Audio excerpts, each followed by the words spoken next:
The good cop, bad cop parenting is literally tearing your family apart. This one mistake is completely and literally tearing your family apart. You're the bad cop. You're the one dropping the hammer on the curfew or homework, on everything. But your partner, they're the good cop, swooping in to save the day, making you like the bad guy. And your kid is playing you against each other like it's a video game. Your house isn't a home anymore. It's 24/7 negotiation. And it's creating a family crisis that is pushing your relationship to the absolute edge. Maybe divorce. Why this dynamic is so destructive? You might think that it's harmless, but I'm telling you, it's secretly destroying your family. When you two aren't a team, your entire family foundation crumbles, falls apart.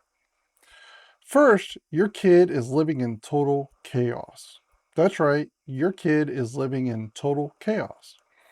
The rules change depending on who they ask, whether they ask mom, whether they ask dad, which creates insane amounts of anxiety and even aggression.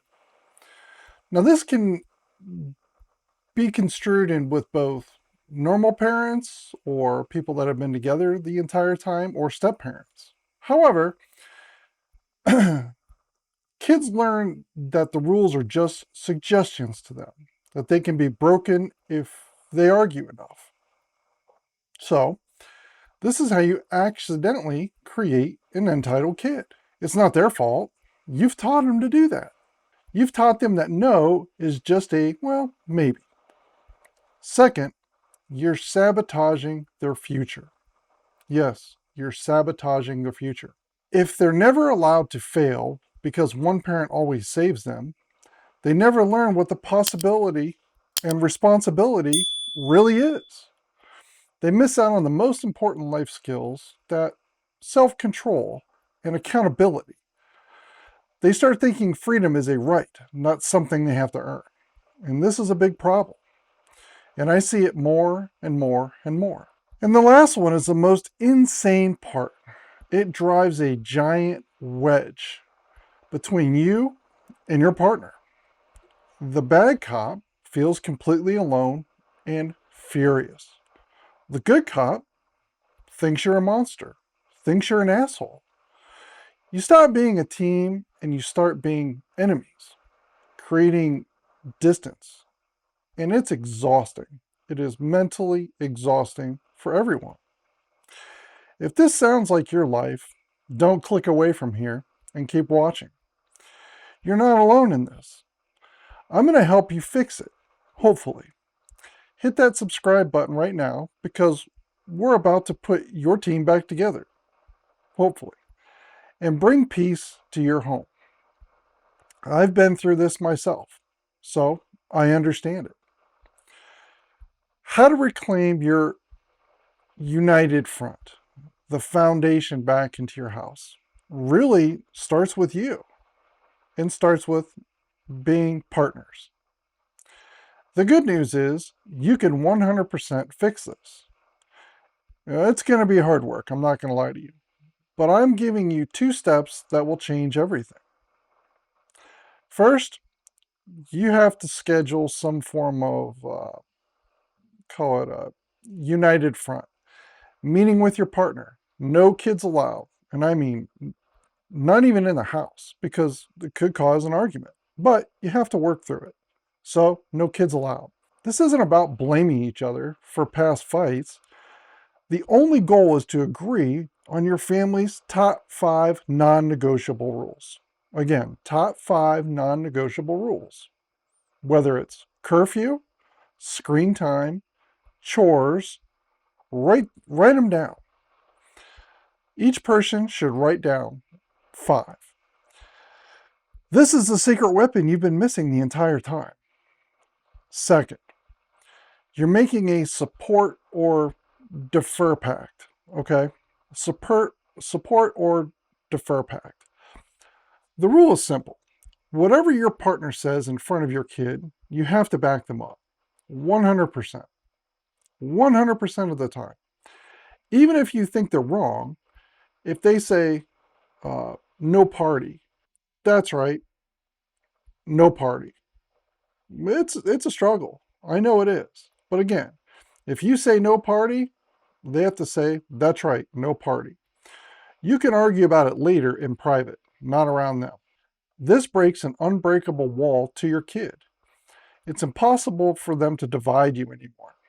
A united team of parents is a million times better than one nice parent and one mean parent or step parent. Putting it into practice. Once you have your rules, you're going to hold a family meeting. You sit your kid down and calmly present the new rule book. This isn't a punishment. It's a reset to make life less chaotic for everyone. And now comes the hardest challenge of your life. You have to hold that line because your teen will test you. It is literally their job. And when they do, both of you have to enforce the consequence you agreed on. No caving, no exceptions. This isn't being mean, it's being predictable.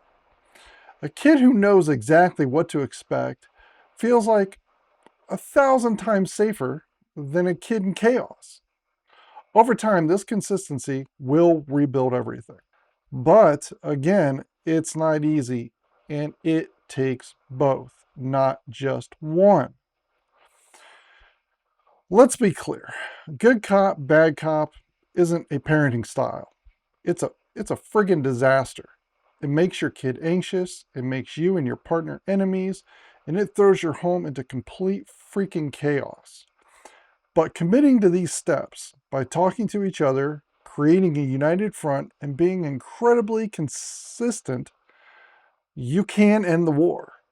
You can go from being opponents fighting against each other back to being partners. You can give your kids stability they need to become an amazing adult. It won't be easy, but you can do it. But it has to take both of you. Again, it cannot be just one. If you don't do this, there is a good chance that your marriage could collapse. It could fail, and it could end up in divorce. That isn't going to be good for you, the other partner, or the kids. So, you have to get on the same page and you have to sit down and set boundaries. But both people have to agree to the boundaries. It can't be just one, and you have to stand and form the wall.